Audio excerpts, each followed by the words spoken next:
Kozhikode youth ഹോസ്റ്റലിൽ May 21-22 തീയതികളിൽ Sheen international സംഘടിപ്പിച്ച റിഫ്ലക്ഷൻ ക്യാമ്പിൽ പങ്കെടുത്തു. ട്രെയിനിങ് രംഗത്ത് തിളങ്ങുവാൻ ആഗ്രഹിക്കുന്നവർക്കും പരിശീലനം നേടുവാൻ ആഗ്രഹിക്കുന്നവർക്കും വളരെ നല്ല അവസരമായിരുന്നു റിഫ്ലക്ഷൻ ക്യാമ്പ്.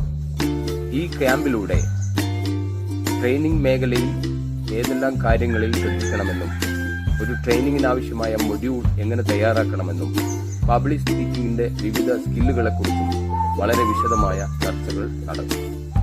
ഒപ്പം ആധുനിക സാങ്കേതികവിദ്യയായ ആർട്ടിഫിഷ്യൽ ഇന്റലിജൻസിന്റെ വിവിധ സാധ്യതകൾ എങ്ങനെ ട്രെയിനിങ് രംഗത്ത് ഉപയോഗപ്പെടുത്താം എന്നതിനെക്കുറിച്ചും പരിശീലനം നൽകപ്പെട്ടു. ഈ ട്രെയിനിങ് ക്യാമ്പിന് നേതൃത്വം നൽകിയ മുഹമ്മദ് നിഷാദ് സാർ, അബ്ദുൾ റൌഫ് സാർ, അതേപോലെ തന്നെ മുഹമ്മദ് റാഫി സാർ, അതേപോലെ തന്നെ ഷീൻ ഇന്റർനാഷണലിന്റെ ചെയർമാൻ കുഞ്ഞാക്ക എന്നറിയപ്പെടുന്ന ബഷീർ സാർ, ഒപ്പം അതിന്റെ പിന്നണി